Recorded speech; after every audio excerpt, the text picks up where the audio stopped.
Anak pertama saya mengidap penyakit epilepsi dan kejang. Sampai saat ini umur 4 tahun, dia masih meminum obat rutin. Ya Allah, kenapa cobaan saya berat sekali? Kenapa harus yang ini? Assalamualaikum warahmatullahi wabarakatuh. Waalaikumsalam warahmatullahi wabarakatuh. Perkenalkan, nama saya Tasya. Anak pertama saya mengidap penyakit epilepsi dan kejang. Sampai saat ini umur 4 tahun, dia masih meminum obat rutin. Dan anak saya belum bisa jalan, berbicara seperti teman-teman seusianya. Saya sering mengeluh, Ustadz, mungkin jika membandingkan dengan teman-teman seusia saya, bahwa ya Allah, kenapa cobaan saya berat sekali? Kenapa harus yang ini? Kenapa saya? Saya sudah mencoba belajar menerima takdir.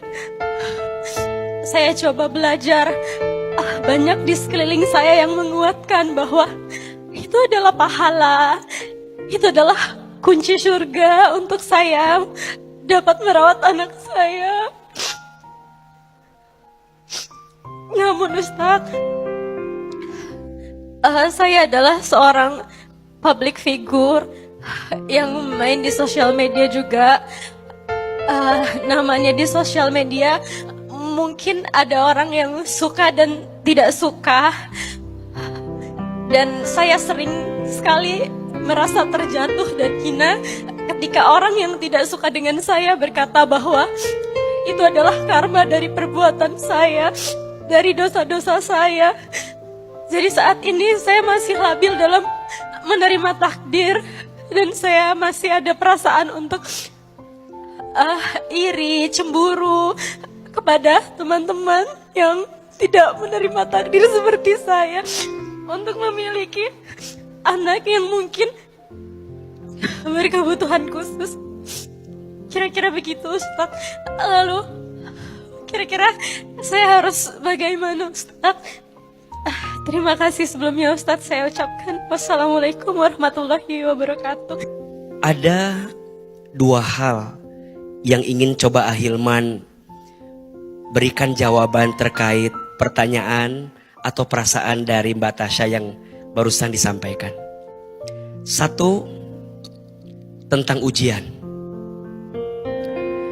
Kenapa Allah menguji kita? Dua tujuannya. Satu, ujian itu adalah cara Allah menghapuskan dosa-dosamu. Quran surat Asy-Syura ayat 30. A'udzubillahi minasyaitonirrajim. Wa ma asobakum mim musibatin fabima kasabat aydikum wa ya'fu an katsir. Dan apa-apa musibah yang menimpa kamu, dan apa-apa rasa sakit yang kamu dapatkan, itu adalah cara Allah memaafkan semua kesalahanmu. Karena boleh jadi ujian itu terjadi, diundang karena perbuatan kita. Yang kedua, ujian itu adalah cara Allah mengangkat derajatmu. Man yuridillahu bihi khairan yusiba minhu. Barang siapa yang diinginkan kebaikan oleh Allah, maka Allah akan segerakan ujian, musibah untuk dirinya. Maka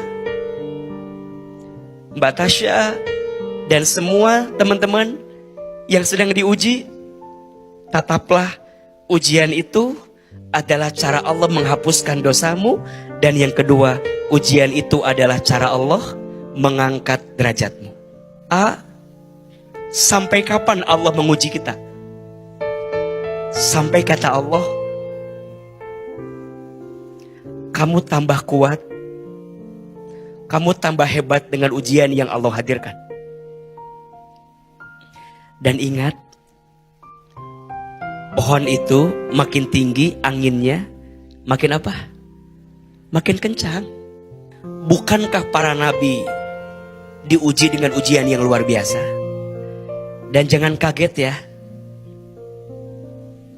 biasanya kita itu akan diuji dengan sesuatu yang paling dekat dan yang paling melekat dalam hati kita.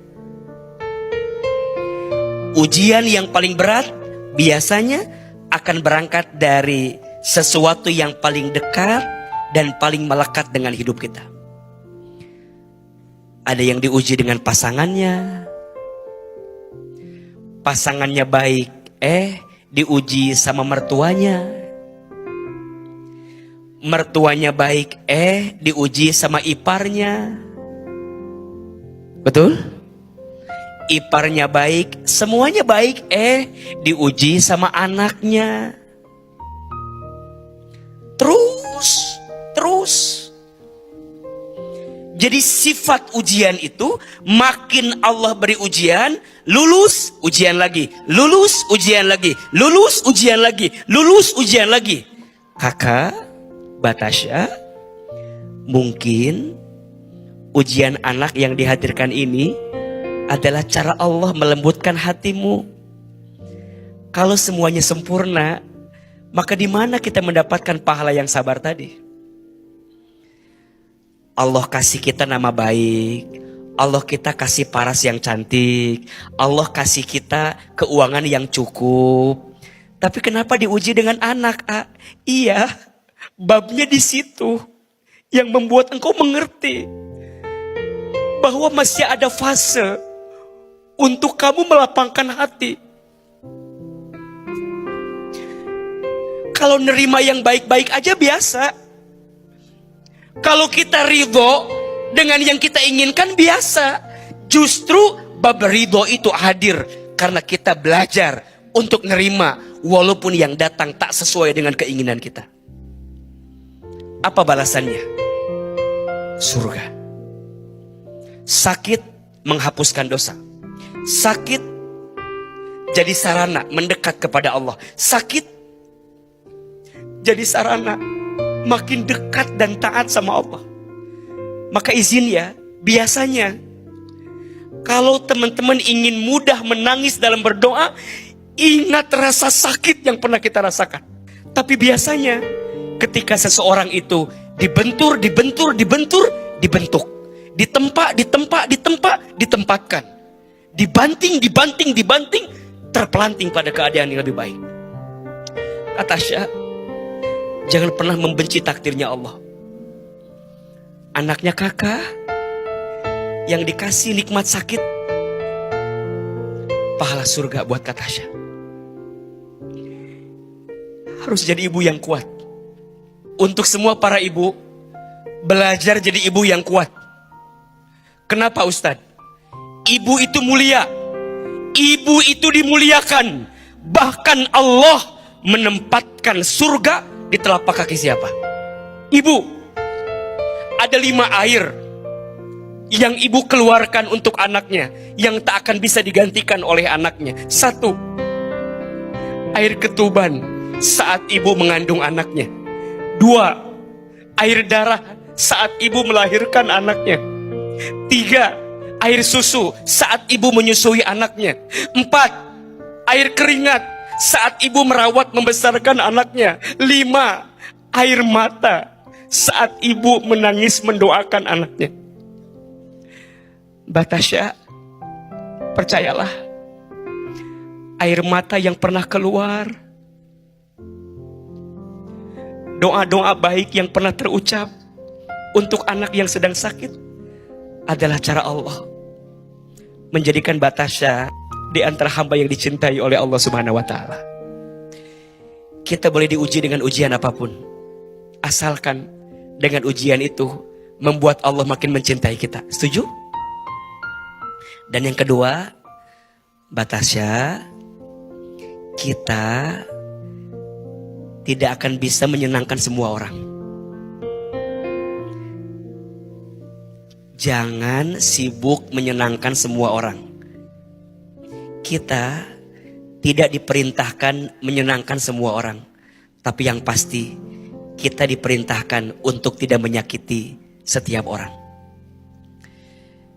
Belajar jadi orang yang makin kuat dengan ujian yang berat.